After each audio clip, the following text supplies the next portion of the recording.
Olá! Este é mais um episódio do MabSul Podcast. Compartilhe-o com seu amigo ou amiga. Todos os demais estão disponíveis no Spotify e no SoundCloud. Basta procurar MABSUL-PODCAST. Wagnotreta e o swing negro do sul.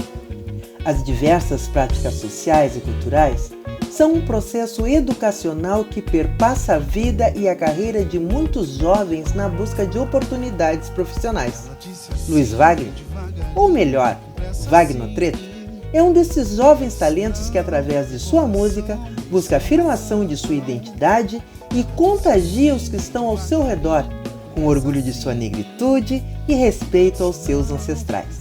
Neste podcast, ele fala de seus corres, do suor, do trabalho e de tudo o que acontece para que possamos apreciar o belo espetáculo que sempre apresenta aos seus fãs, além de afirmar o quanto que o apoio da família e das parcerias são indispensáveis na expressão de sua arte. Curta e aprecie mais um filho talentoso do sul do Brasil.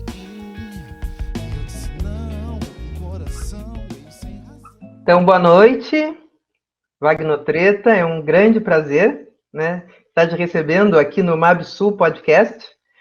Antes de mais nada, eu quero te agradecer por tu abrir espaço na tua agenda, né, para me receber.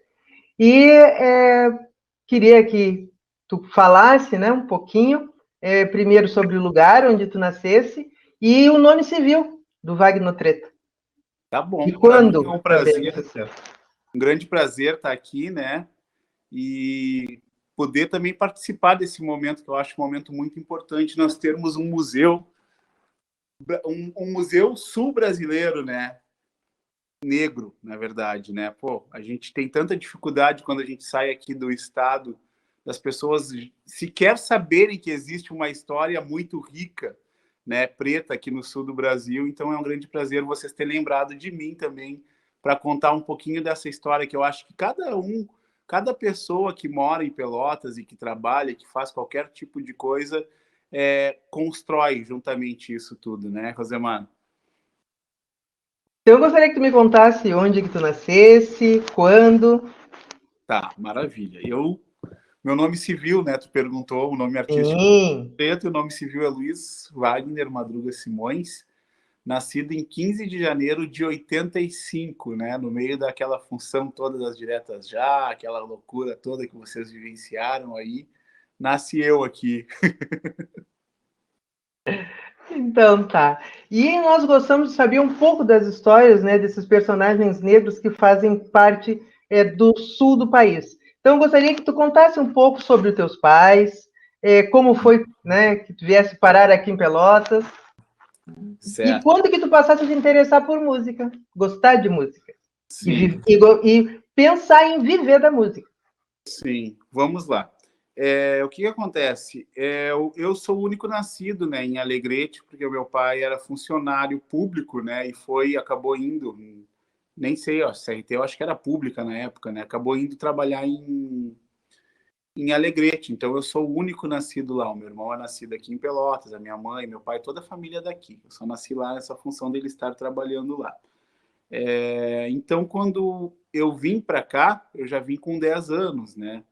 Então, a partir dos meus 10 anos, eu me deparei com muitas coisas assim que são particularidades da cidade, que em seguida eu vou falar, né? Mas eu quero primeiro falar essa questão da música, assim. Meu pai, desde pequeno, ele já foi trombonista há alguns anos atrás, né? Na adolescência dele, ele era trombonista ali da escola técnica, tocou bastante e tal, mas tinha um lance que, na verdade, que foi o lance que mais me chamou a atenção na música, era o fato dele ter uma discoteca muito grande dentro de casa, né?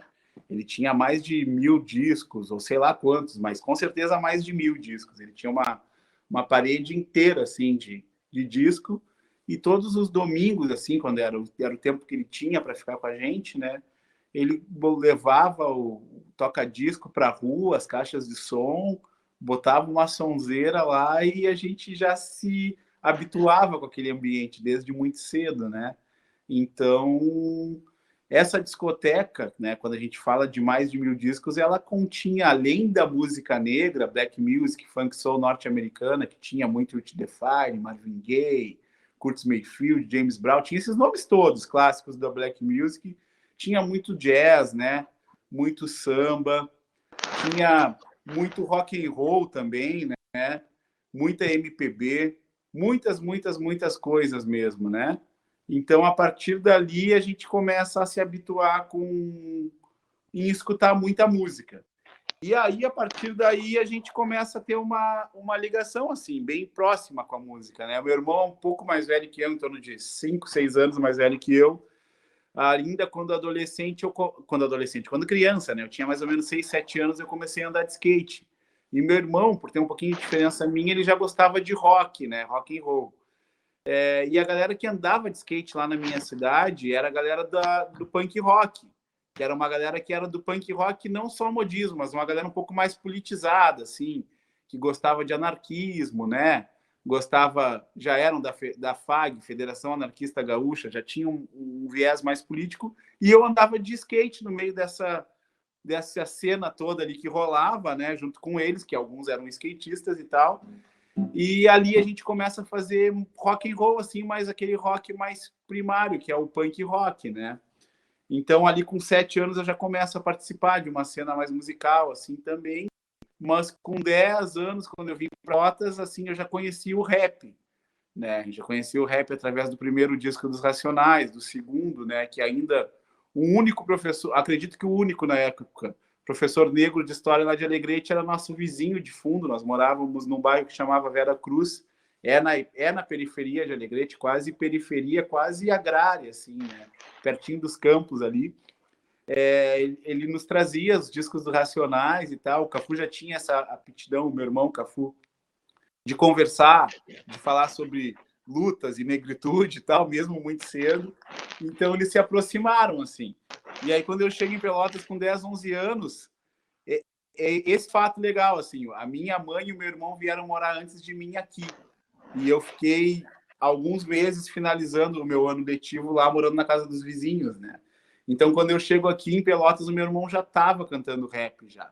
Né? Já tinha alguns grupos bem conhecidos aqui na região, como TWN Rappers, o Calibre 12, MCs Radicais, entre vários outros, e o meu irmão já estava cantando rap. Então, com 11 anos, eu já chego aqui fazendo rap também, né? Participo com ele. E ali eu começo... O próprio rap me trouxe, além da autoestima, né? Me trouxe um reconhecimento musical, de reconhecer que tudo aquilo que a gente tinha dentro de casa, né? A música negra norte-americana, a música negra brasileira, era muito importante para a gente. Então, o rap traz esse resgate através das falas e das rimas, falando em James Brown, em Marvin Gaye, falando em Djavan, falando em Tim Maia, e usando também esses samples nas músicas, né? Essa base nas músicas, né? Então, é muito louco, porque a gente, quando é criança, né, e pré-adolescente, a gente quer ser rebelde, e às vezes a gente acaba voltando para aquele círculo que os nossos pais já haviam nos indicado que era bom mesmo, sabe? Então, eu sempre falo isso, assim. E a partir daí, até os meus 15 anos, eu trabalho só no rap, assim, né? E depois eu recebo um convite do Felipe Rota, que é hoje guitarrista não do Engenheiros do Havaí, mas do Humberto Gessinger, que era do Engenheiros do Havaí, para fazer o meu primeiro grupo musical que misturava rap com black music e com rock, né? Era uma mistura mais ou menos tipo Rage Against the Machine, só que com mais melodia, com mais música cantada e tal. E aí a gente faz o Tarja Preta, que era eu, Felipe Rota, o Menega e o Coelho. Então, ali, né, eu venho do rap, que é uma música, naquela época, principalmente, muito mais de protesto, muito mais com uma carga política que te exigia um mínimo de consciência para fazer e para falar, né?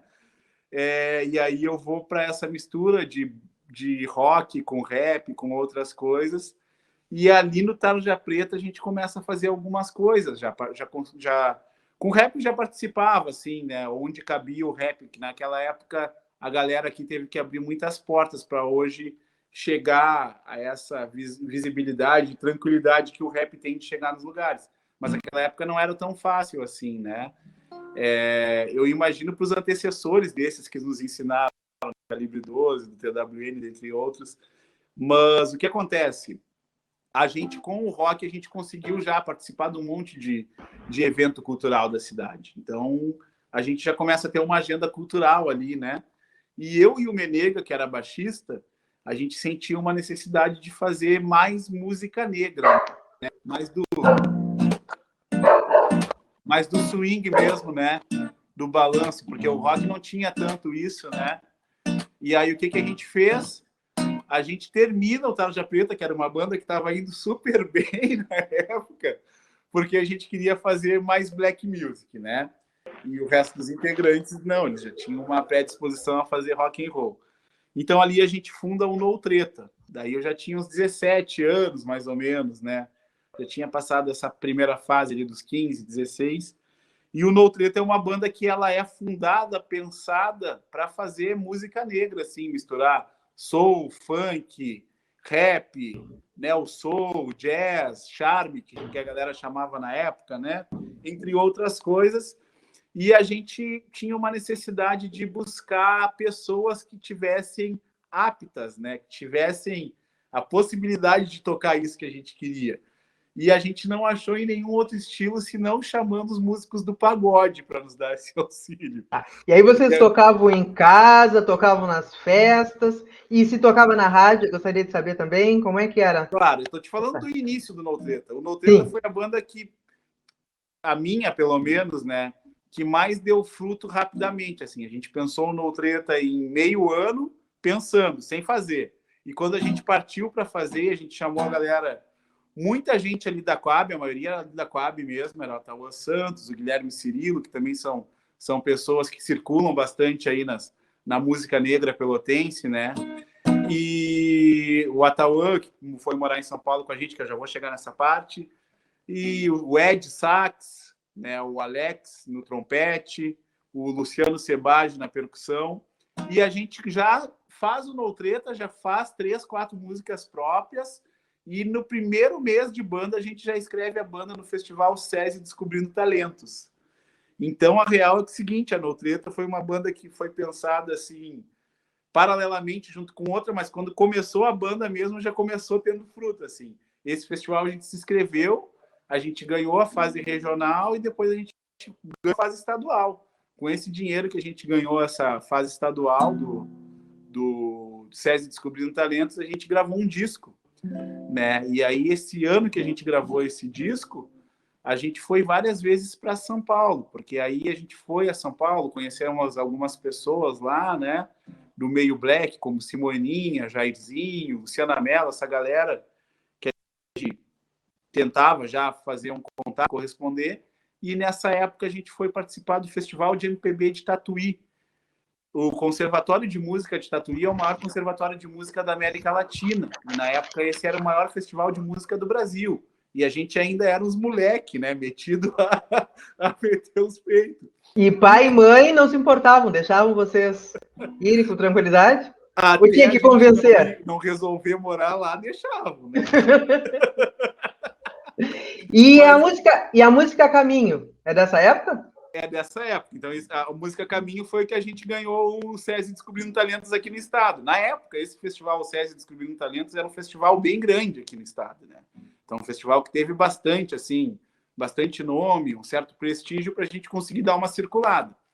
E aí a gente já começa. Então, na real, o No Treta surgiu, já teve esse festival, e aí depois do festival é que a gente começa a tocar na noite, né? Aqui. Então, a gente fazia uma festa que chamava Black Sounds e Improvisos, onde ali, por a gente querer, além de ter a música negra, a gente queria levar alguns elementos da negritude, né? A gente levava sempre um grafiteiro, que na época não era algo tão comum ali, o início dos anos 2000, né? 2004, mais ou menos. E também a gente levava a França cabeleireira, que ela fazia trança embutida e trançava o pessoal enquanto o show rolava. Então, rolava um grafite, né? Enquanto o show acontecia, uma discotecagem do DJ antes e depois, e a França Cabeleireiros, que na época era uma das cabeleireiras que mais tinham nome dentro da negritude aqui em São Paulo, fazendo trança e cabelo ali junto com o show, né? Então foi uma coisa bem diferente que a gente fazia no Porto das Artes. Isso tudo aconteceu, olha que coisa engraçada, né? Porque a gente fez uma matéria de jornal dizendo que a gente iria participar de um festival em São Paulo, logo em seguida que a gente ganhou esse SESC Descobrindo Talentos, e que a gente precisava juntar dinheiro para ir fazer essa viagem, tendo em vista que lá tinha uma orquestra que eles iam nos oferecer para tocar, mas a gente queria levar nossa banda, né? Então saía caro levar um monte de gente, era uma banda grande, né? Uma banda com sopro, com percussão, com teclado, com baixo, com guitarra, então eram umas 8, 9 pessoas, né? Então o que a gente fez? A gente começou a fazer rifas e coisas, e a Andréia Maza, dona do Porto das Artes na época, me viu passando na rua, na época eu era cabeludo, né, e tal, usava um boné, ela viu a minha foto, me identificou e me parou no meio da rua e perguntou: tu não é o cara do No Treta? Eu digo, sou eu mesmo. Lá, eu tenho um espaço lá e tal.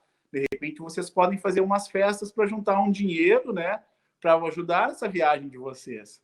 E desse contato da Andréia até a gente fazer a festa durou, acho que no máximo 10 dias. 10 dias a gente fez a primeira, pensou nessa questão de fazer uma festa pensando nisso tudo, e para nossa surpresa, sim, nossa surpresa mesmo, a primeira festa lotou. Ótimo. Então encheu a festa, foi muito legal, e a partir dali a gente começa a fazer eventos ali no Porto das Artes. E aí depois disso é que a gente vai tocar em João Gilberto, que estava abrindo na época, em outras coisas que já rolavam na noite ali.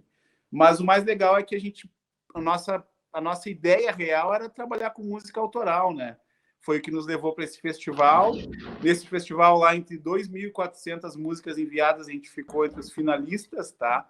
Eram 30 finalistas, aí eram 3 por noite, e lá tiveram o crivo de grandes nomes da música brasileira, né? Como Pepeu Gomes, Francis Raimes, Cláudia Telles, o Sexteto do Jô, na época, também era quem estava julgando lá.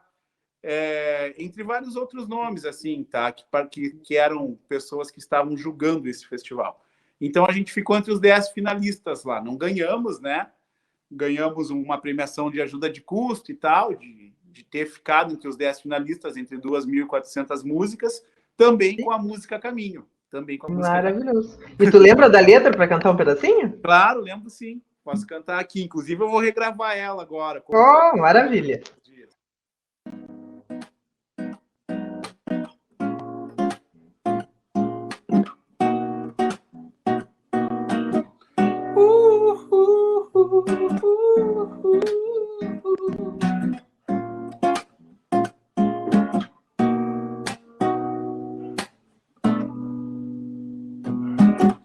Quantas vezes já procurei, quantas vezes não encontrei, só me restou o tal caminho.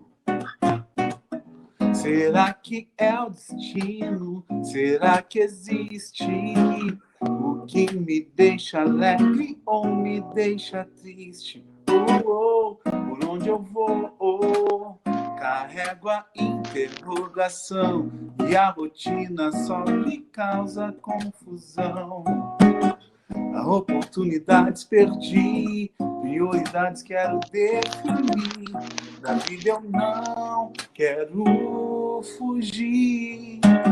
Aproveitar cada segundo, intensidade de um minuto. Momentos bons, momentos ruins, as coisas são assim. Eu vou ficar na alegria, o lance é sabedoria. Estou disposto a conhecer o lado bom que a vida tem oferecer.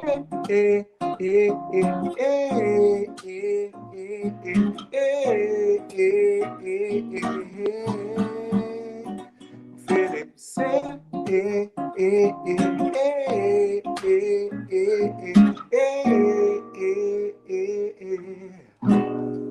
E é isso aí, mais ou menos isso aí. Mas era Então, com voz de violão, ela é um pouco diferente, mas ela tinha sopros, tinha bastante arranjo e tal. Então é isso, essa música, né? A gente fala em caminho, né? Que engraçado, nunca parei para pensar nisso, mas agora conversando contigo, pensando. A gente fala em caminho, mas essa música nos levou a vários caminhos, assim, até ir morar em São Paulo, que foi logo em seguida desse festival. Que aí a gente começou a fazer um contato com uma galera da Black Music lá da cena paulista, que na época era a cena no país que mais estava rolando, né? Comercialmente falando, em termos de espaço e tudo mais. E a gente percebeu que para a gente fazer esse tipo de som em Pelotas, a gente ia acabar ficando só tocando cover na noite. Não era essa a nossa proposta, né? Como a gente ainda era muito jovem, muito novinho, a gente queria arriscar mesmo, né? Então, daí passam 2 anos do SESC Descobrindo Talentos. Não, 1 ano e meio, mais ou menos. Porque aí no SESC Descobrindo Talentos eu já estava com 18, né? E com 19 anos eu fui morar em São Paulo, eu e mais 2 integrantes do No Treta, que eram as pessoas que fizeram No Treta comigo, que foi o Menega, o Matt M e o Ataúa Santos, né? E aí a gente resolveu arriscar. Na época eu tinha entrado com 17 anos na faculdade e estava já no segundo, no terceiro semestre, o quarto do direito, e larguei, o meu coroa pirou, né? Com razão, porque... E aí, o que aconteceu? Eu larguei tudo, a gente foi embora. Não teve chantagem, essas coisas assim, não teve na época? Para tu não sair do direito? Foi difícil, mas o que acontece, Rosemar? Eu sempre fui muito assim, independente de respeitar muito meu pai e minha mãe, né, e de ouvi-los muito sempre, eu sempre fui muito independente, assim, não é à toa que eu sou autônomo, né? Então eu prefiro sempre arriscar do que não tentar, né? Mesmo que não dê certo, eu tento, né? E posso te dizer que foi uma trajetória bem sucedida, assim, nos primeiros anos lá em São Paulo. Foi bem legal. A gente teve um certo aval dos músicos, né? Que a gente era muito fã já. Então, a gente teve a possibilidade de tocar com grandes músicos, né? De músicos que acompanhavam, por exemplo, a banda do Ed Mota, a banda do Fat Family, e também eram músicos do No Treta, né? Então, falando em músicos, assim, em artistas que também... Agora, outros artistas que também nos conheceram o nosso trabalho, nos ajudaram, como Simoninha, filho do Wilson Simonal, né? O próprio Jairzinho lá, aquela galera daquela cena ali, né? Do samba rock, banda Black Rio, Léo Maia, filho do Tim Maia, toda aquela galera que fazia circular a cena em São Paulo, né? E aí a gente vai para São Paulo, começa a tocar em bares, começa a participar de alguns redutos culturais também, e no primeiro momento a gente consegue sim se manter só da música lá, né, e fazer alguns trabalhos assim bem legais.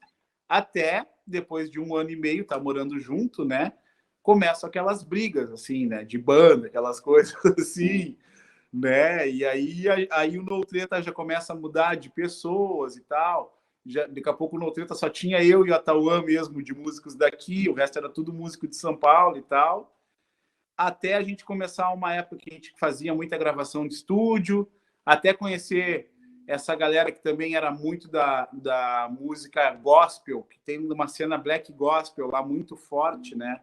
Então a gente flertou bastante com essa cena também, né? E até chegar aos anos do final de 2010, ali 2011, que é quando eu tive problema de saúde com a minha família aqui e não pensei muito assim em voltar, mas se não fosse isso, eu estaria lá até hoje, com certeza. Tá. E tu me falaste que quem te levou para o caminho do rap foi o teu irmão. Ele foi nessa aventura para São Paulo também ou ele não teve tanta coragem e ficou por aqui? Não, meu irmão, ele se formou em biologia, né? Já se formou bem antes de mim e tal, como tem essa diferença aí de 6 anos. Ele se formou e já foi embora, mas o meu irmão sempre fez música, sempre fez rap.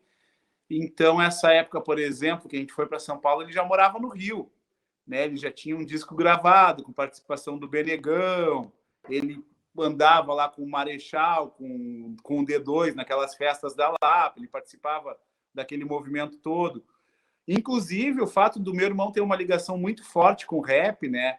Eu sempre digo que o meu irmão ele não tem a devida importância aqui no sul do país como ele deveria ter, porque ele foi o primeiro cara rapper a fazer um primeiro disco com instrumentos gravados, não só com beat, com base, né? Ele trouxe músicos para tocar, e nesse primeiro disco dele já tem participação do Benegão, já tem participação do Benegão, que era do Plant Ramp, né? Do do Dom Negroni, já tem participação de um monte de cara dos Estados Unidos, inglês. Então, ele fez uma conexão danada pro finalzinho ali, pro inicinho dos anos 2000, cara, ele fez muito milagre, assim. E o mais legal, sabe o que é, Rosemar, que o Cafu fez, é que ele não aparece, ele não fala muito, né? Ele é um cara muito... É tímido. É, meio tímido demais, assim, né? E ele tá com um disco para largar aí que tem participação dos caras que, por exemplo, eram backing vocal e produtor do Tupac. Tem participação do Jurassic 5, lá de Nova York, de Los Angeles também, enfim, de um monte de gente. Esse disco eu vou incomodar ele para ele aparecer um pouco mais, até porque tá muito bom esse disco. E na época, o mais legal, sabe o que era? Eu cheguei em São Paulo, quem me recebeu foi o Marcão do DMN. O DMN era um grupo de rap bem conhecido na época, não sei se tu vai lembrar ou se tu conhece, que era o Racionais. DMN tinha aquela música Sei que não é fácil, sei que não é fácil, sei que não é fácil ser homem de aço. Tinha a participação do Ed Rock, do Racionais e tal. Quem nos recebeu foi o Marcão, que era um dos líderes do DMN, né? E ele me recebeu porque o meu irmão ligou para ele, né, e pediu para que ele nos recebesse. Eu chegava lá em São Paulo, na Galeria do Rock, que é uma galeria que tem os 2 primeiros andares, não é do rock, é do rap praticamente, né? Nossa. E aí ele falava, cara, esse aqui é o irmão do Cafu e tal, e todo mundo me recebeu muito bem. Então quer dizer que é um cara que mesmo não aparecendo, ele fez um serviço danado para a galera aqui do Rio Grande do Sul em geral, do rap do Sul, né? Porque ele fez muita conexão com muita gente legal lá, levando o nome do extremo sul do país e botando a bandeira lá que hoje existe. Hoje a gente tem o Zulu, o Zilla, que está lá, né, mostrando que é daqui também, mas naquela época tinha o Cafu nos bastidores fazendo muita coisa já pelo Rio, por São Paulo e tal, né? E aí tivesse que voltar.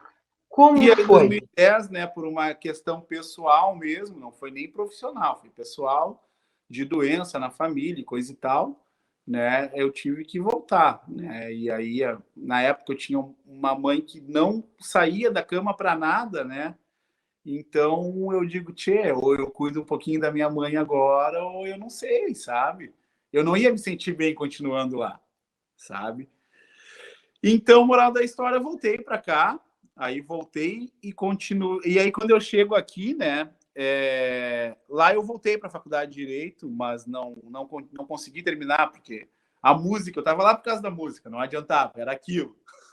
Apesar de ter experiências lindas e muito legais no direito e em outras áreas lá, né, eu preferi me manter lá sempre com foco na música, né? Era esse o momento de viver aquilo, né? E lá eu também fui produtor de duas, é legal falar sobre isso, né? De 2 casas noturnas, que eram as maiores casas noturnas assim, de entretenimento, que traziam a programação todas black e samba rock, né? Que era o Graziadil e o Estúdio SP. O Estúdio SP é onde o Emicida, por exemplo, tocou as primeiras vezes já sendo conhecido, né? A Céu, essa nova música brasileira toda passou ali no Estúdio SP. E o Graziadil é onde tocava o Seu Jorge, tocou muito lá, o Ed Mota, a banda Black Rio, o Clube do Balanço. Então, o período que a gente morava ali na Vila Madalena, eu tive a oportunidade de ser convidado para ser produtor dessa casa. E aí, eu vendo os artistas que eram do casting da casa, o que tu acha que eu respondi? Nossa. Eu digo, claro, vamos participar, eu só quero também ter o privilégio de continuar tocando de vez em quando na casa, né? Porque Claro. é isso, né? Que bom, época boa. E quando é que surge o Estúdio Secreto?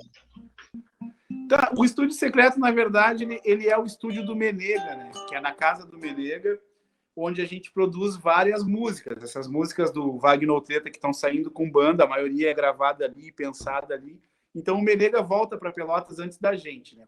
Quando eu falei que teve uma briga no No Treta, foi com o Menega, e o Menega saiu, assim, a gente meio que deu uma brigada que não durou muito tempo, porque aí nessa época a gente morava ainda ali na Vila Madalena, ali em Pinheiros, e o Menega, como já estudava na ULM, no Conservatório de Música lá em São Paulo, ele foi morar mais lá para a Zona Sul, lá e tal. E aí, um mês depois, a gente já estava junto de novo, não adiantou muito, mas aí a gente já estava com um baixista que era do Fat Family, com tecladista, já estava com toda a banda, e aí ele acabou não voltando. Mas ele voltou para Pelotas antes da gente e começou a gravar coisas aqui, né? E aí o Estúdio Secreto se formou acabou sendo um coletivo assim de trazer músicos para gravar com a gente, né, artistas para cantar com a gente, e a gente acaba fomentando essa questão assim do estúdio secreto. Por que é um estúdio secreto? Porque era no fundo da casa dele. Ninguém sabia, não aparecia. Mas todas as músicas saíam dali. Né? Todas, inclusive o Novo Treta saiu dali. Na época a gente só não gravou porque o Menega não tinha esse equipamento de estúdio que hoje ele tem, né? Então é basicamente isso. É um coletivo onde já gravou Zudzilla, já gravou Pouca Sombra, já gravou Ligado, Branco Radical, já gravou Cafu, já gravou o próprio No Treta, já gravou lá, o Wagner No Treta, eu já gravei lá. Grandes músicos assim, né, que colaboram com a gente, como o Will Boni, que é maestro do Show dos Famosos, já gravou trabalhos para a gente lá. Fora uma galera daqui local da cidade que acaba gravando com a gente, que é onde a gente tem a possibilidade de ter uma qualidade técnica boa para o artista daqui também ter uma música competitiva e com uma qualidade boa para o mercado, né? E vocês estudaram música ou são autodidata? Eu vi que a banda era grande, tinha vários instrumentos diferentes, então eu queria saber alguns detalhes. O único autodidata do rolê ali era eu, né? O resto tudo estudava bastante, assim, né? Vou começar pelos guris do sopro, que hoje são guris formados em músicas, assim. O Alex, né, é formado em música, é professor de música. O Ed também é músico do quartel e tal, já estudavam. O Menega estudava muita música, né? O Atauã começou a estudar bastante na época do No Treta.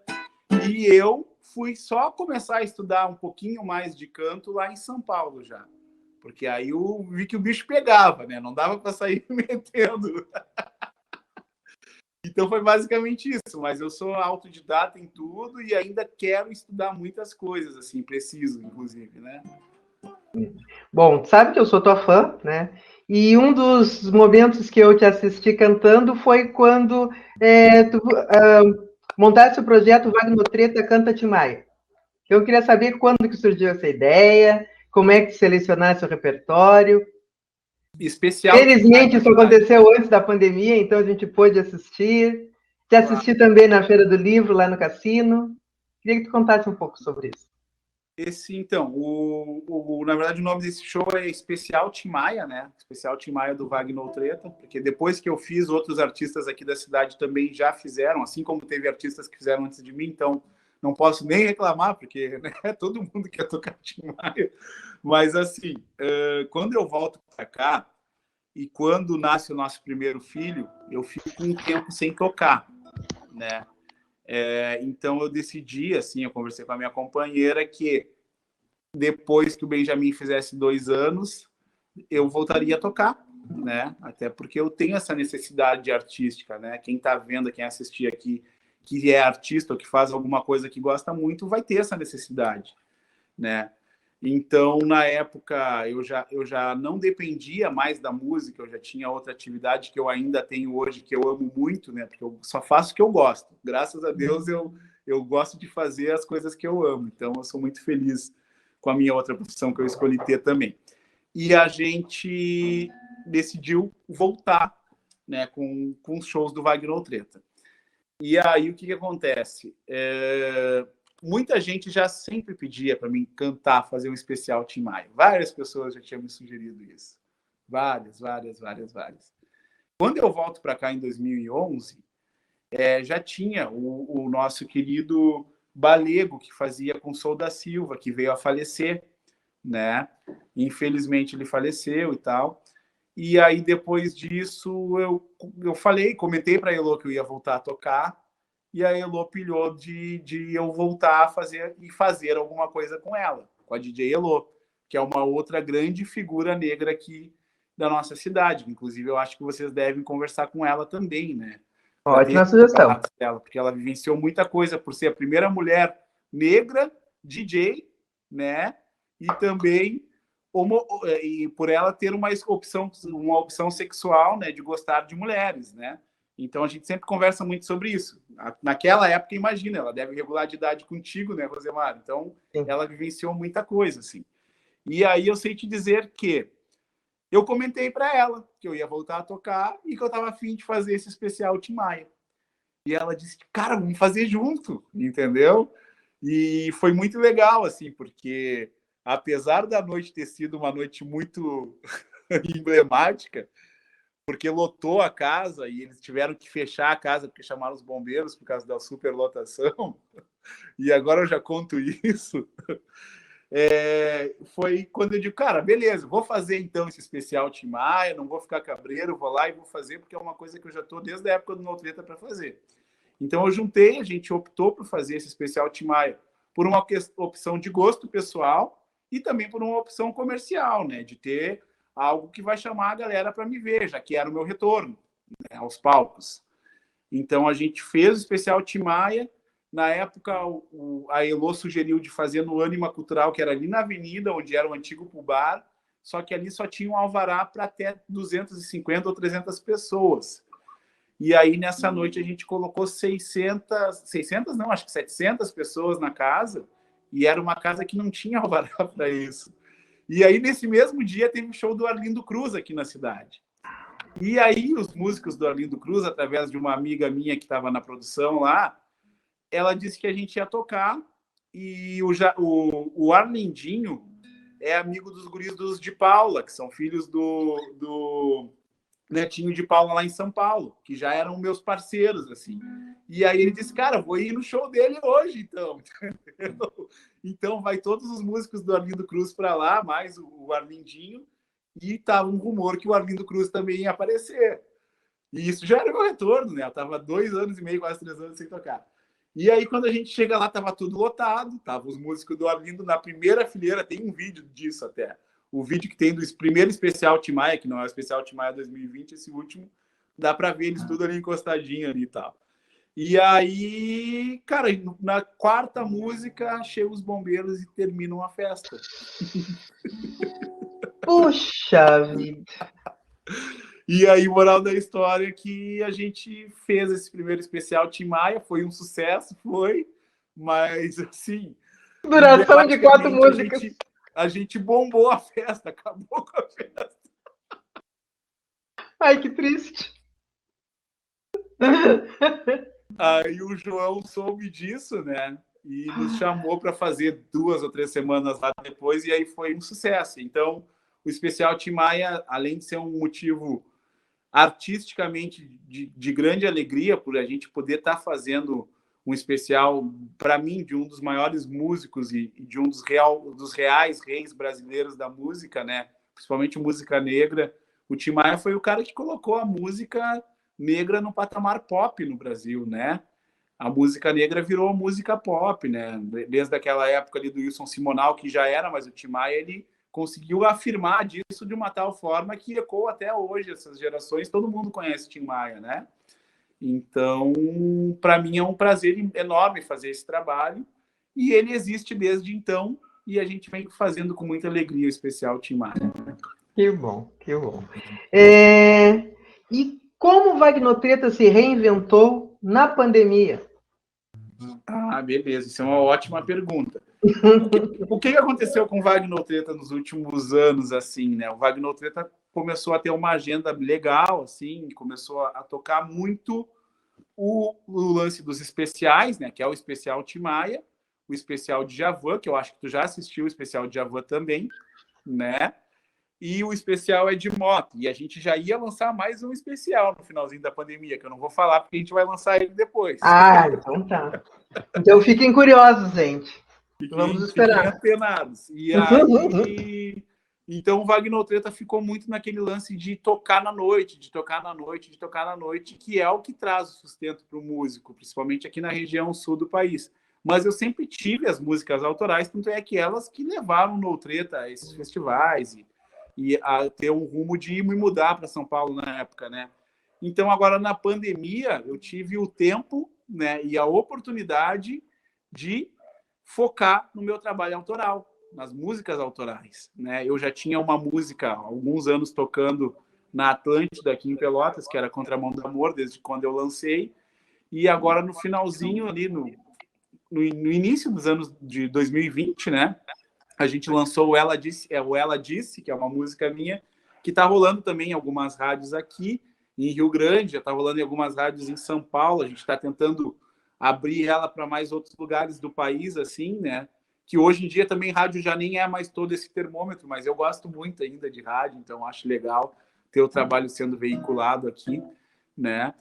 E então eu começo a essa nova fase, assim, de trabalhar com foco na música autoral. Não que quando voltar à noite a gente não vai fazer os especiais. É claro que a gente vai fazer.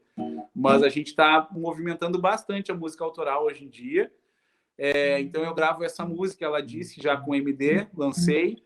Já na pandemia já consegui finalizar mais ou menos, tá? Umas 7, 8 músicas que eu ainda tenho para lançar. E também na pandemia, falando de música, porque tem outras coisas que eu fiz na pandemia, tá? A gente começa a gravar esse projeto, que inclusive já está no YouTube. Eu convido a todos a se inscrever no meu canal do YouTube, o Wagner Treta, né? E para acompanhar esse projeto que a gente está lançando um vídeo por mês ali do Estúdio Fides apresenta Wagner Treta. Onde ali no Estúdio Fides, o Estúdio Fides é um parceiro meu, né? O Guilherme, de muitos anos atrás, que já mora há muitos anos em Floripa, há mais de 15 anos, que na época do Tarja Preta, minha primeira banda, ele também tinha uma banda aqui em Pelotas e a gente se encontrava em alguns eventos. E aí, ali no início da pandemia, um pouquinho antes, na real, ele me manda uma mensagem: cara, tu te lembra de mim e tal? Pô, eu tocava e tal banda, eu me lembro daquele evento que teve ali na Coabipel, ali na Andrades e tal, naquela casa que tinha e tal. E eu digo: claro que eu lembro, cara. E tal. Ele disse: pô, velho, eu tô com um estúdio móvel e eu vou para Pelotas de vez em quando e a gente podia armar de fazer alguma coisa e tal. E aí eu digo: cara, esse é o momento, porque é o momento que eu tô trabalhando autoral, né, e tal. E aí a gente conversa e dá um jeito de viabilizar. O Estúdio Fides apresenta o Wagner Treta, que foi gravado na Secretaria de Cultura aqui em Pelotas. Viabilizar por quê, Rosemar? Porque tudo que a gente vai fazer, que a gente vai gravar, a gente precisa de uma infraestrutura, né? A infraestrutura de som ele tinha, mas infraestrutura de vídeo, local, trânsito dos músicos, porque os meus músicos não são só aqui de Pelotas, alguns moram em Rio Grande também, e um deles também não mora, um deles mora aqui em Pelotas, mas está sempre trabalhando com os músicos de Porto Alegre, porque ele toca com o Tonho Croco da Ultraman e com o Serginho Moá também. Então a gente deu um jeito de viabilizar isso, uma estrutura mínima para a gente gravar esses trabalhos. Então a gente gravou 4 músicas ali, né? Que elas estão sendo lançadas uma vez por mês. Já tem 2 lançadas, uma foi lançada no início do ano, outra foi lançada mês passado, né?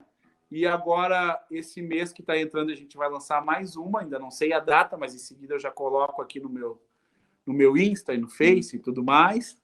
E nos próximos 2 meses a gente tem mais 2 vídeos para lançar e depois eu começo a lançar uma vez por mês músicas novas e videoclipes novos.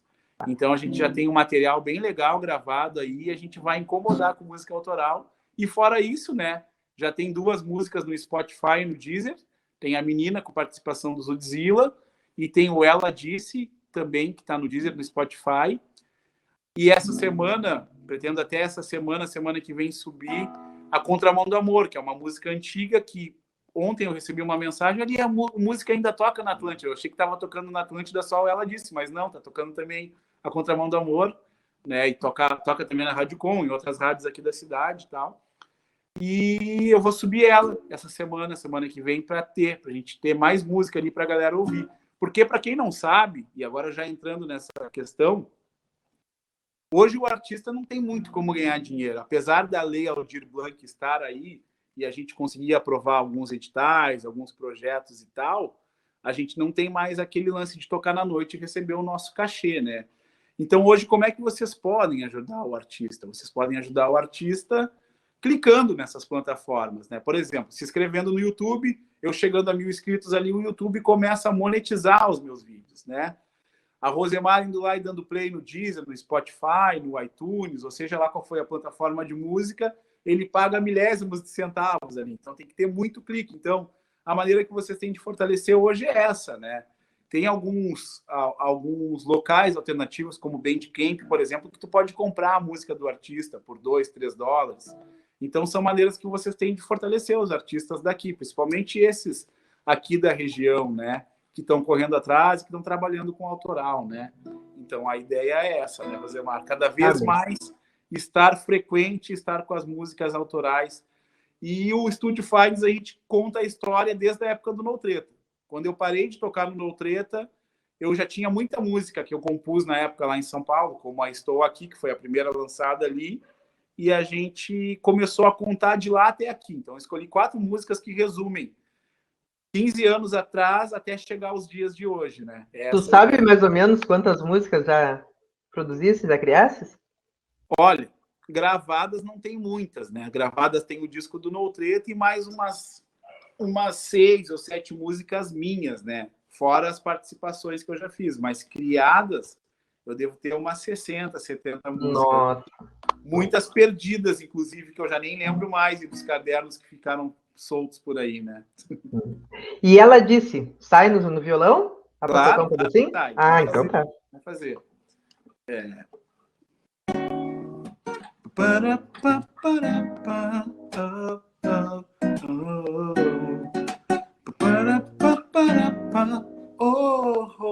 Ela disse assim, bem devagarinho, não é com pressa assim. E eu disse não, vou com coração, meio sem razão. Ela disse assim, bem devagarinho, com pressa assim. E eu disse não, vou com coração, meio sem razão.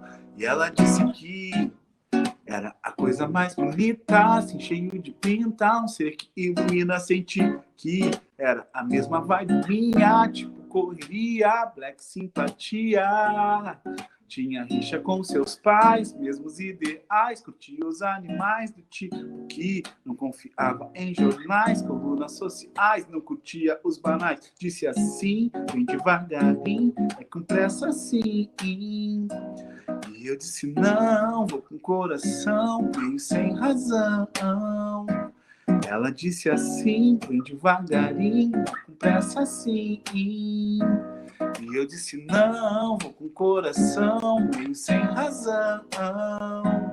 Falou pra mim, neguinho, pra eu chegar no sapatinho, pra eu me acostumar assim, que com pressa ia ter fim. Além de malandro, também era intransigente. Ficar na Gozolândia, isso ele tava crente. Mas aí, quando eu menos vi, ela tava ali no portão, com as pedras na mão, tirando satisfação. Eu não entendia, não.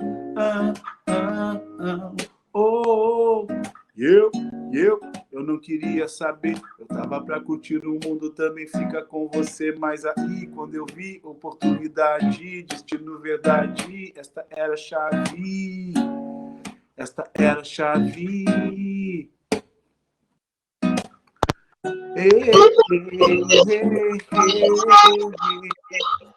Ela disse assim, assim. E eu disse não, com coração, meio sem razão. Ela disse assim, bem devagarinho, pensa assim. E eu disse não, com coração, meio sem razão.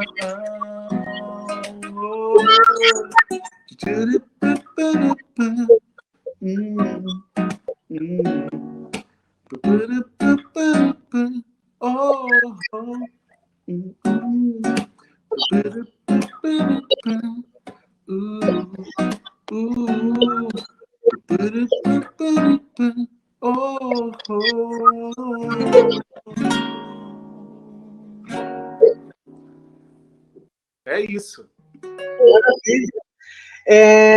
E como começa a tocar a música na Atlântida?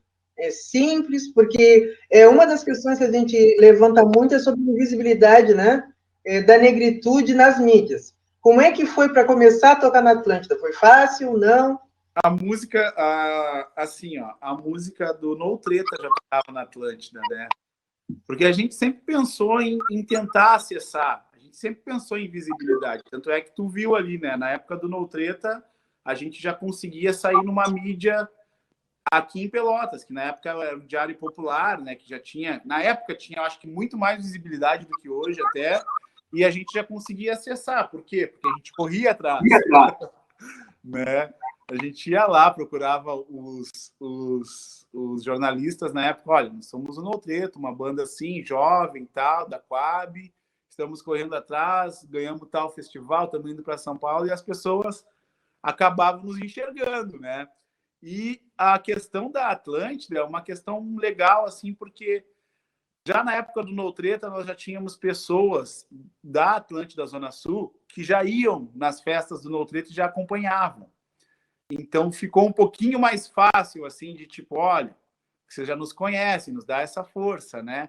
Então, eles têm um quadro que inicialmente começava na manhã, que eu ainda toco nesse quadro, que é dos sons aqui da região, né? Onde as pessoas têm como procurá-los e, tendo uma qualidade minimamente boa, eles tocam na programação de manhã.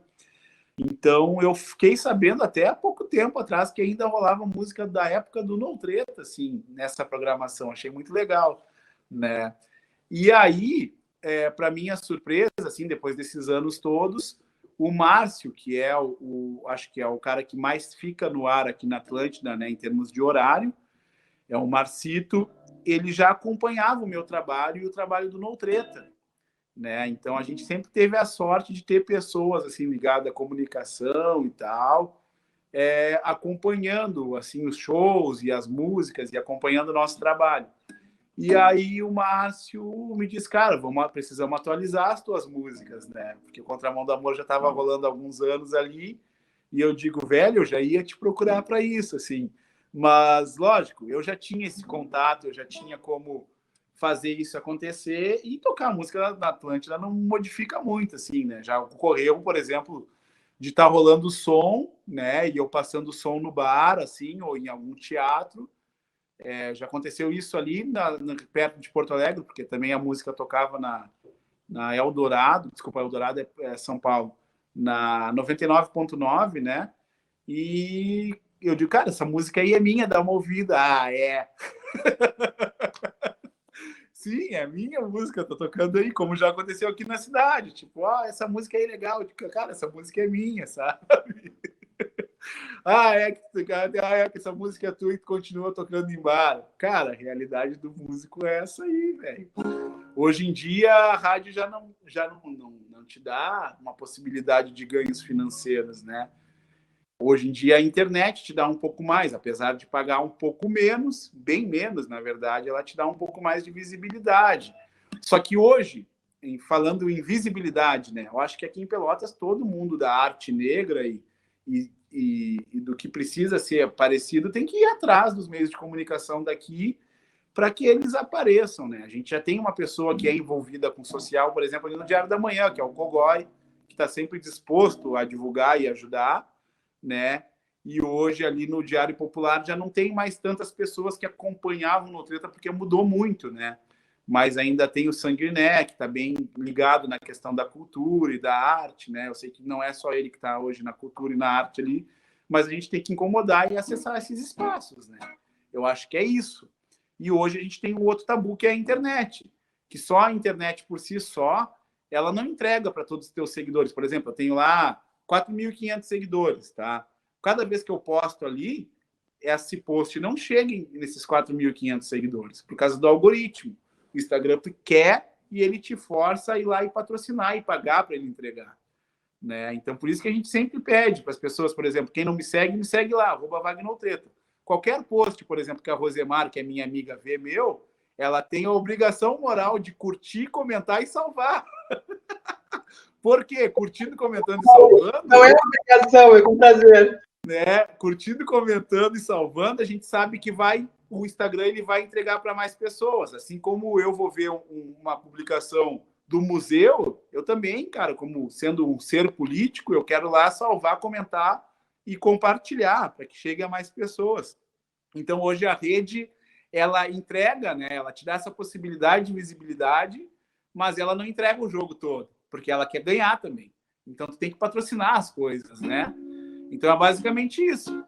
E aí, fora isso, respondendo a tua pergunta primária lá, que eu não respondi, na pandemia eu também fiz o Fala com Vag, onde passaram grandes nomes do Brasil todo, né? Músicos, né? Passou gente dos Racionais MCs, passou o Tonho Croco da Ultraman, aqui do Rio Grande do Sul, Serginho Moá da Ultraman, passou cientista político, passou a Lisiane Lesmos, filho da Rosemar. A Rosemar foi convidada e foi a minha única convidada que não participou. Até o cara que inventou a música negra brasileira, que era padrinho do Tim Maia, participou, e a Rosemar não participou, hein? Ainda.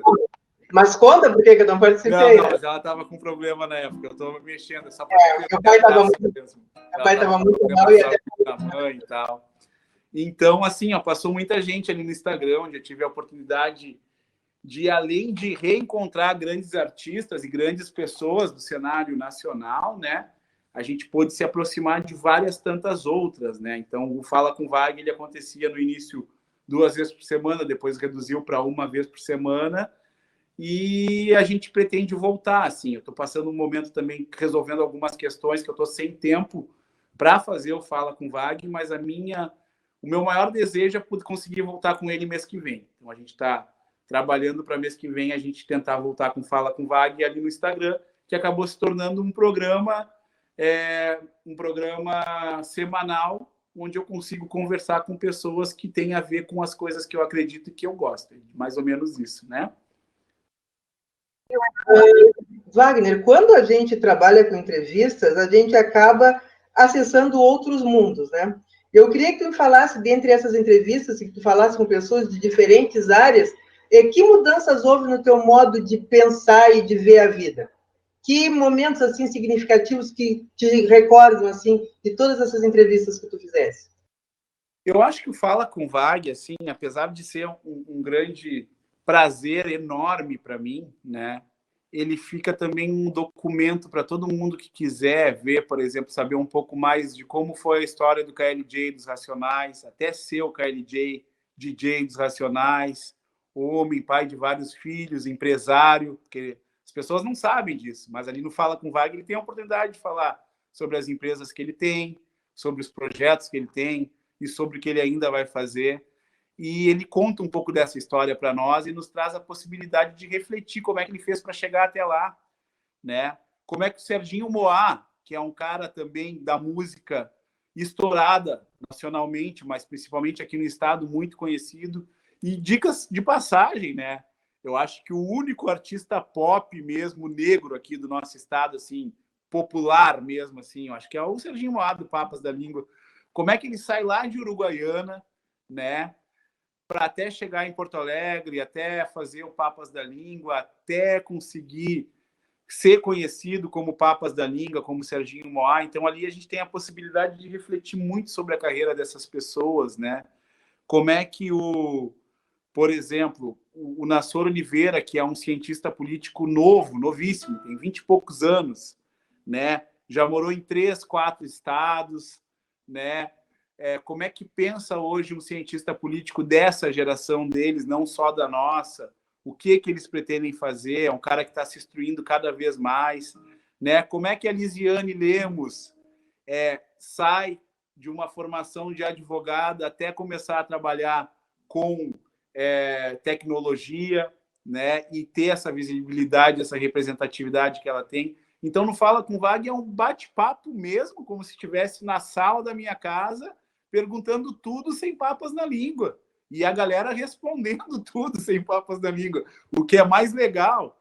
Então, a gente começa a pensar esses mundos, né? O que essas pessoas fizeram para ser destaque hoje, para ter sucesso nas áreas dela, o quanto elas não tiveram sucesso até ter sucesso, o quanto elas tentaram também até conseguir chegar. Então, eu acredito que o Fala com Wagner, apesar de ter muita gente da área artística, né, ela traz muitos elementos que nos fazem pensar e nos enriquecem, assim, no empreendedorismo pessoal, digamos assim, sabe? Na maneira de pensar, né, Rosemar? A gente, quando vê o artista, né, cantando, ou sorrindo, ou falando da sua arte, a gente não consegue, às vezes, pensar que tem um ser humano, né, dentro daquelas vestes, que tem problemas, que tem sonhos, que tem angústias. Então, agora eu queria falar um pouco do Luiz Wagner, senhor, jovem senhor, Luiz Wagner, e que tu me falasse o que tu gosta de fazer, além de cantar e criar músicas, e o que tu não admite nas relações com as pessoas. Certo. Bom, assim, eu tenho costumado dizer que o Wagner Treta é a melhor versão de mim, né? O Wagner Treta é o cara que vocês vão ver sempre sorrindo, sempre fazendo música, sempre tentando esquecer dos problemas do Luiz Wagner, assim, e dividindo com vocês, assim, um pouco de energia boa, né? Porque o Wagner Treta, que é o meu eu artístico, ele já existe por causa disso. Ele já existe para trazer coisas boas, para trazer reflexões e para trazer música e momentos bons para todos, né? Então, sem sombra de dúvidas, o Wagner Treta é o melhor de mim, assim. Agora, o Luiz Wagner é um cara muito batalhador, um cara meio sério demais, às vezes, um cara meio chato, às vezes. Porque ele gosta e quer correr atrás e quer chegar na meta das coisas, né? Mas é um jovem ainda de 36 anos, cheio de sonhos, né? Que formou muito caráter por causa da arte, da música, né? E da seriedade do rap também, lá no início, que com certeza ajudou a me educar, junto com os meus pais, eu sempre falo isso. E hoje é marido, é pai de família, né? Graças a Deus é pai de 2 lindos filhos, assim, que eu sou muito apaixonado. E o Luiz Wagner tem outra profissão, além do Wagner Treta, que é a profissão de corretor de imóveis, que ele também ama muito, né? Esse universo da área imobiliária, da venda, da construção, de ver a felicidade das pessoas, ou de ver que a pessoa investiu e conseguiu fazer mais dinheiro e comprou outro imóvel. Então, eu gosto de participar ativamente desses processos todos, assim. Mas eu diria que o Luiz Wagner é um cara sonhador, cheio de sonhos, né? Cheio de coisas a fazer ainda. Eu quero fazer muitas coisas ainda, muitas, e vocês vão ver muitas delas. Outras vocês não vão ver, porque sonho que a gente sonha sozinho é melhor, às vezes, né? Mas dentro do universo do Wagner Treta, vocês vão ver muitas coisas ainda. E é isso. É um cara sonhador, né? Batalhador. É um cara que aprendeu a acreditar em si, né? Acredita em si, que escolheu ser autônomo de profissão, justamente por ter uma visão, talvez, política, assim, bem séria, né? E um dia, talvez, a gente possa conversar sobre isso, talvez até em off, né? Mas eu escolhi ser autônomo para poder ser dono de mim, de uma certa forma, assim, resumindo toda a jogada, né? E é isso, eu empreendo os meus sentimentos e as minhas ideias dentro da possibilidade que eu tenho. Se eu não tenho, eu procuro criá-las, é isso, né? Eu sei que o Wagner tem 2 filhos que eu adotei como meus netos, né, por minha conta, e eles me chamam de vó, adoro, né? E aí eu quero saber como é que a gente alia vida familiar com vida artística. Como é, e como é a tua relação com a tua esposa, a tua companheira, se é tranquilo, se ela aceita, né?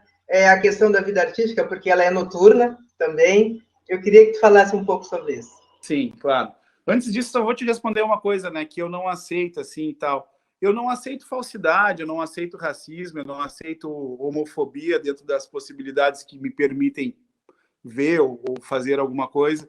Mas, antes de tudo, né, o Luiz Wagner é um preto em movimento, assim, né? Eu tenho recebido muitas mensagens nesses últimos dias e eu estou muito feliz de receber essas mensagens de pessoas que eu nem imaginava, dizendo que muitas vezes eu fui inspiração para elas, assim, e eu me surpreendo às vezes, porque eu não faço nada para provar nada para ninguém, Rosemar, sabe? Eu só faço a minha, mas quando a gente faz a sua, sem falar e sem dizer muito, e acaba inspirando também outras pessoas, a gente fica muito feliz. Eu recebi 3 mensagens de semana passada até hoje, assim, que me surpreenderam, assim, de pessoas que eu não esperava e fiquei muito feliz. Então, eu acho que o lance, falando em negritude, né? A gente é negro todo dia, a gente é negro quando acorda já, a gente já acorda sendo negro, se olhando no espelho e tendo essa responsabilidade. Sendo pai e mãe, como tu és, a gente tem essa responsabilidade 2 ou 3 vezes, dependendo do número de filhos que tu tem, né? Então, a gente é um preto em movimento que vai construindo, assim. Agora, sobre a questão familiar, que eu não falo muito, inclusive a minha companheira, a Mariela, nem gosta de participar, nem de aparecer no Instagram, essas coisas, ela não faz questão de aparecer muito, tanto é que ela não tem nem Facebook, né?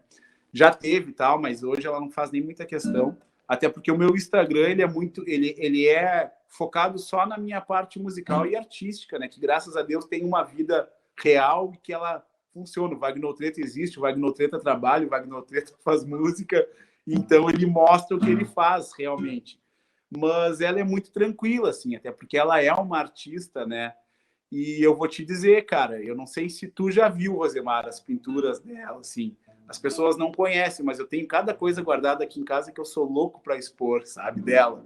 Então ela entende. Primeira questão é, ela entende essa necessidade artística, né? Então acho que isso já é um ponto para mim, me relacionar com alguém que também faz arte, entende essa necessidade artística. Apesar dela ser muito ciumenta às vezes e muito séria, como tu bem conhece, né? Ela é faca na bota. A gente se dá muito bem com a questão do Wagner Treta, porque ela respeita o meu trabalho, ela gosta do meu trabalho, ela sabe da seriedade que eu tento impor o meu trabalho e ela sabe quanto isso é importante para mim. Até porque quando ela já me conheceu, eu já era o Wagner Treta, né? Eu já tinha música na minha vida, né? Então eu costumo dizer que a música já é minha companheira há muitos anos, né? É a música que muitas vezes me ouve, é o violão que muitas vezes ouve o meu choro, então ela respeita muito isso, eu sou muito feliz nesse sentido, sabe? Então é isso, basicamente é isso. E as crianças gostam muito de música, eu não forço eles a nada, e eu mesmo não forçando e nem apresentando nada musical para eles, eles já tocam seus instrumentos, eles já gostam de fazer música. Então, isso é motivo de alegria para mim, porque é uma naturalidade para eles, assim, fazer isso, né? Eu peço desculpas até por fazer essas perguntas, mas uma das propostas do Museu Afro-Brasil Sul é contar sobre a vida das pessoas, as memórias das pessoas, contar e mostrar que aquilo que parece muito fácil não é, né? Então, especialmente quando a gente é negro, a gente tem que ter uma superação e uma resistência além, né, muito além do normal. Então, por isso, perguntar um pouco da tua vida enquanto pessoa, tá? E aí, ainda dentro desse campo, né, do Wagner enquanto pessoa, o que o Luiz Wagner pensa que vai deixar como herança, sem seu dinheiro, tá? Então, enquanto sentimento, enquanto aprendizado, para os seus filhos e para o mundo. Certo. Eu vou te falar das mensagens que eu recebi essa semana, assim, que respondem muito sobre isso, assim, né? Eu recebi uma mensagem de uma pessoa que eu não vou falar só para não, mas uma pessoa que está fazendo muito pela cidade aqui, né? De forma não política, digamos assim, partidária, mas está fazendo muita coisa, está construindo muita coisa. E ele me disse o seguinte, cara, tu é do nada, assim, a gente tava trocando uma ideia e tal, aquela coisa de Instagram, sabe, que tu comenta, e ele me diz, cara, tu é um dos caras que me inspira aqui na cidade, tu é um dos primeiros negros que eu vi correndo atrás, conseguindo, acessando as coisas e tal, e olha que eu acho que eu nem fiz muita coisa, Rosemar, de verdade, eu não fiz nada do que eu quero fazer ainda, então essa tua batalha me inspira, né, e aí outra pessoa me mandou dizendo que quando ouve as minhas músicas, ela consegue entender um pouco melhor sobre sentimento, assim, sobre energia boa e coisas assim, né? Sendo que eu nem tenho tantas músicas ainda publicadas. Então, isso já começa a responder isso, assim, sabe? Eu quero deixar o meu legado como uma pessoa que ajudou, sim, a construir, né, coisas, acessibilidades, pontes para que as pessoas chegassem, para que as pessoas obtessem a possibilidade, ou na minha outra profissão, de ver que existe a possibilidade de viver fazendo coisas que gosta e sendo autônomo, e na música, as pessoas vendo que o No Treta lá com os moleques lá de 17 anos conseguiu ganhar festival, conseguiu ir para São Paulo, conseguiu ganhar dinheiro, conseguiu tocar na Atlântida, né? Eu acho que talvez a primeira banda preta da cidade a tocar na Atlântida, não sei te dizer exatamente isso, assim, nunca parei para pensar por esse modo, mas a gente acessou ali, sabe? A gente saiu no Diário Popular, uma época que o Diário Popular só colocava burguês e a coluna do Flávio Mansur ali, sabe? Não que isso seja para mim o filé, não é. Mas a representatividade importa, sim. A gente sabe o quanto ela importa. E eu ouvindo essas coisas que eu ouvi essa semana, dessas pessoas, assim, eu vejo quanto a representatividade ela pode fazer uma pessoa refletir, uma pessoa mudar, né? Musicalmente, eu quero ser aquele jovem sonhador que, desde os 15 anos, pensa que dá para juntar o som dos nego velho com o rap novo, que dá para juntar uma cabeleireira com grafiteiro fazendo um evento. Eu gosto de ser a ponte, eu gosto de ser ponte, sabe? E agora, esse último ano, né, com o Wagner Treta fazendo Fala com Vag, por exemplo, eu nada mais faço do que contribuir com a possibilidade das pessoas ouvirem e terem acesso a histórias que talvez elas não tivessem.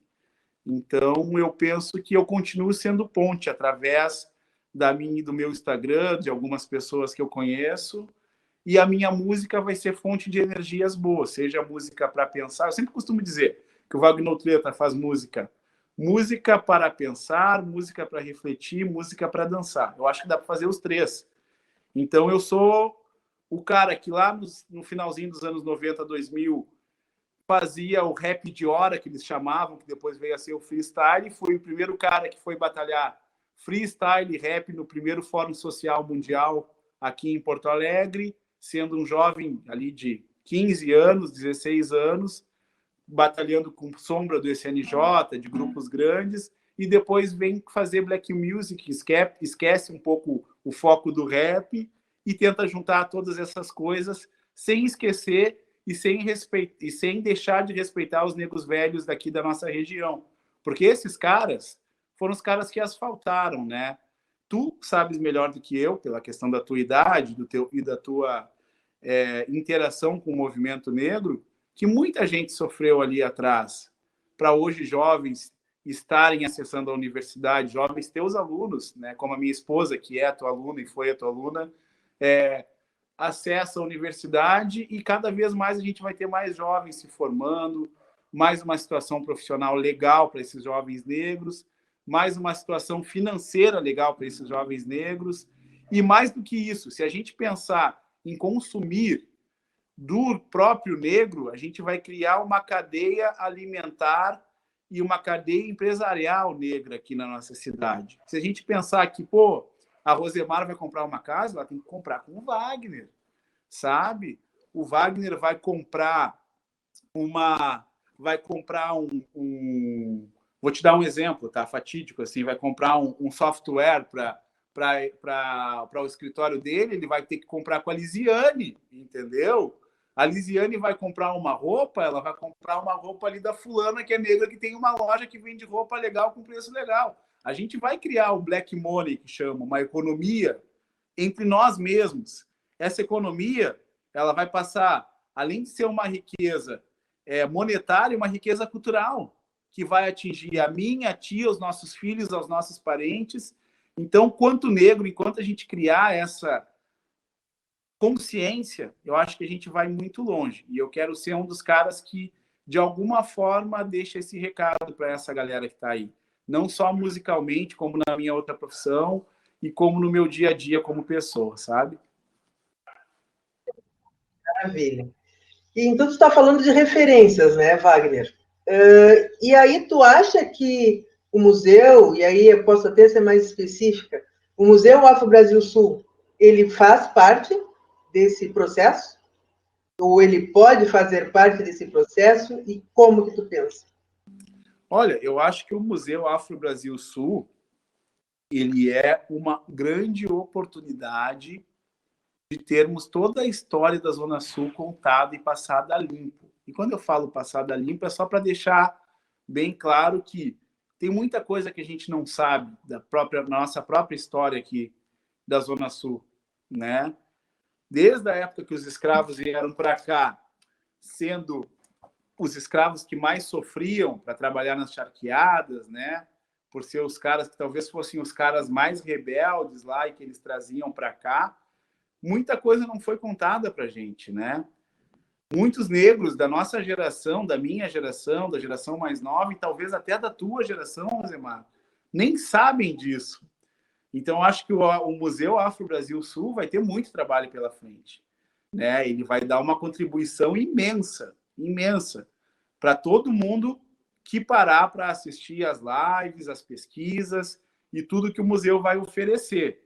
Agora, eu só deixo uma pequena dica para ti e para todo mundo que trabalha nesse projeto, que é: não deixem de oportunizar a publicidade desse museu, entendeu? As pessoas têm que saber que esse museu existe.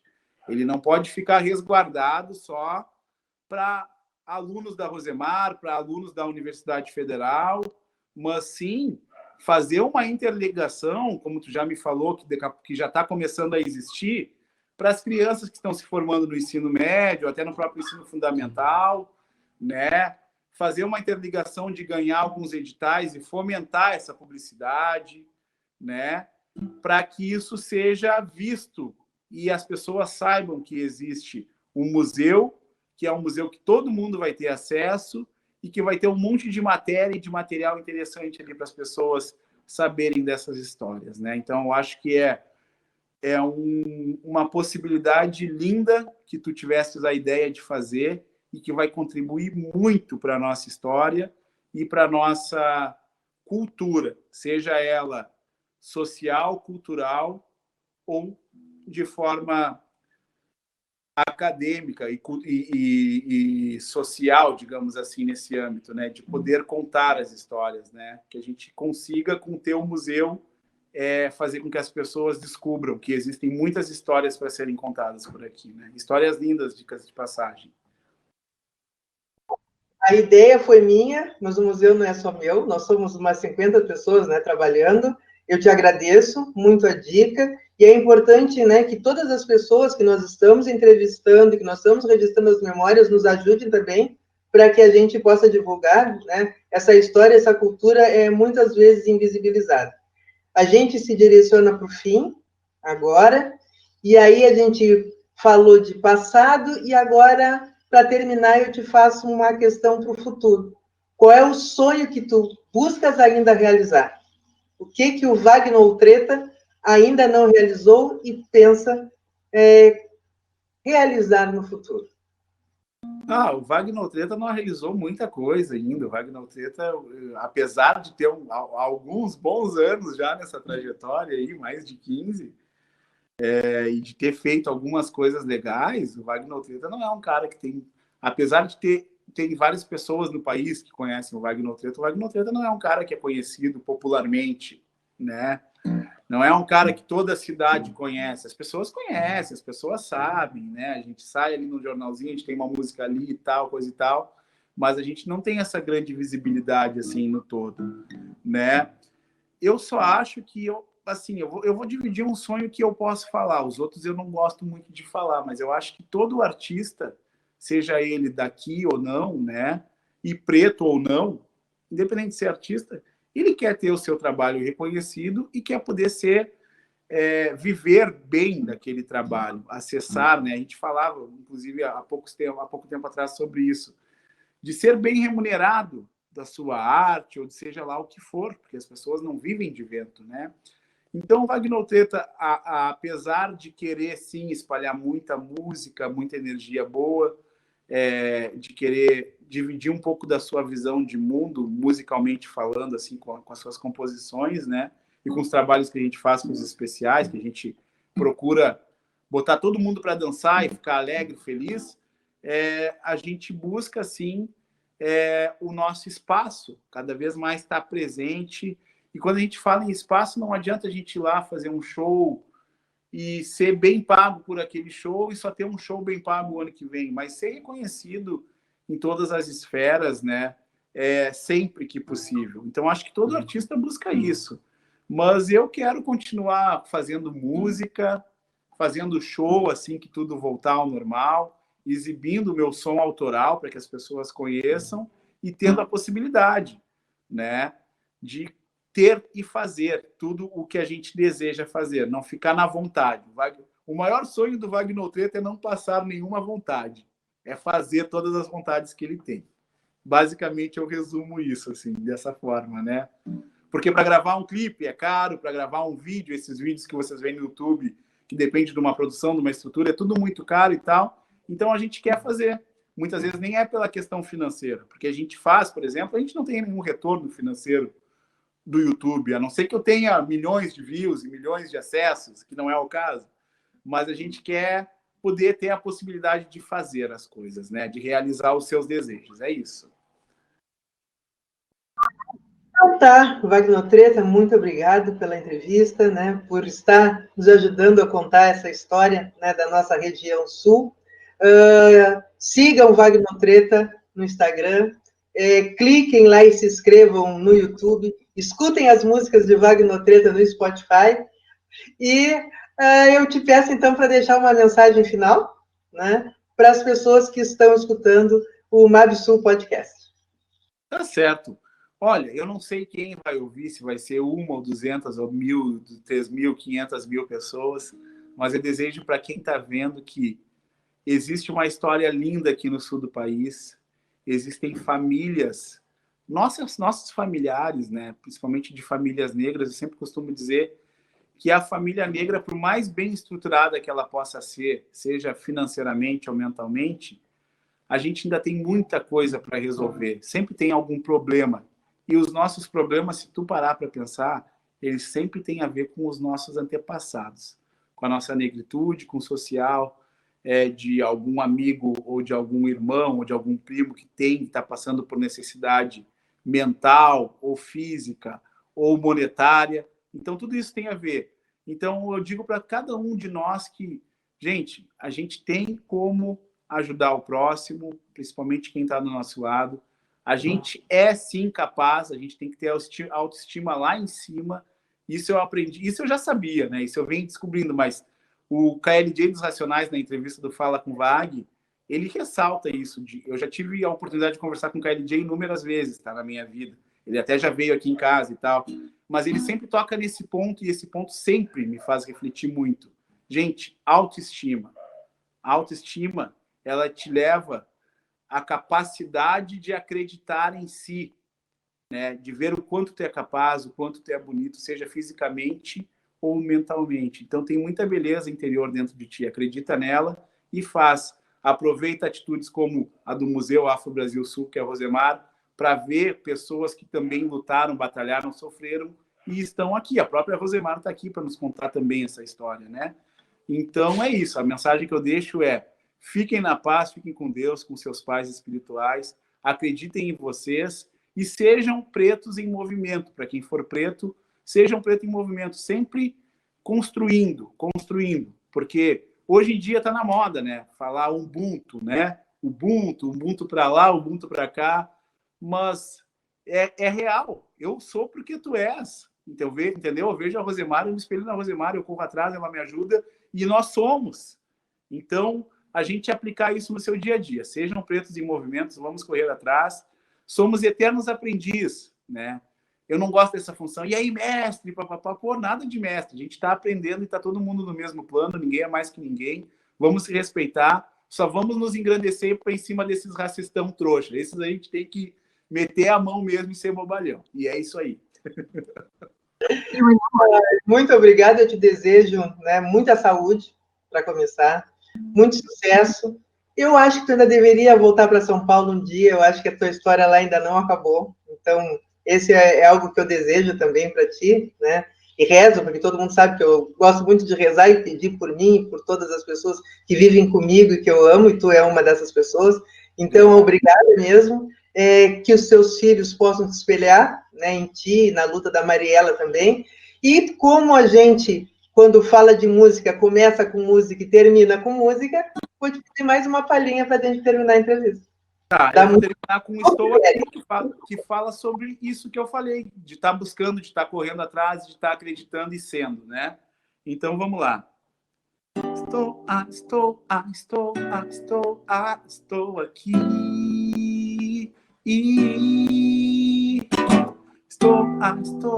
Estou anotando a cara pra bater.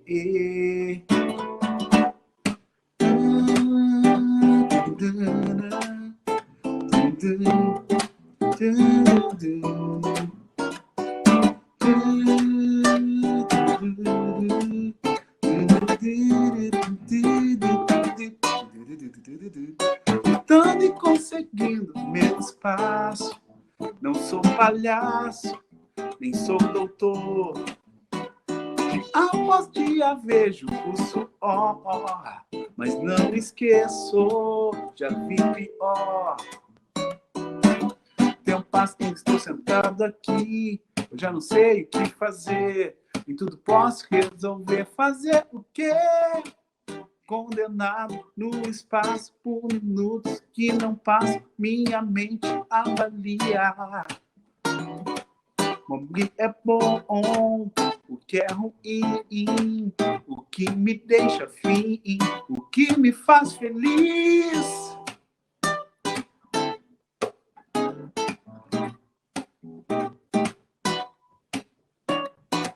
Estou aqui, pondo a cara pra bater. Estou aqui, tô sem medo de vencer. Estou aqui, só chegar e conferir. Estou aqui, minha vida eu vou curtir. Estou aqui, pondo a cara pra bater. Estou aqui, tô sem medo de vencer. Estou aqui, só chegar e conferir. Estou aqui, minha vida eu vou curtir. Estou aqui. Estou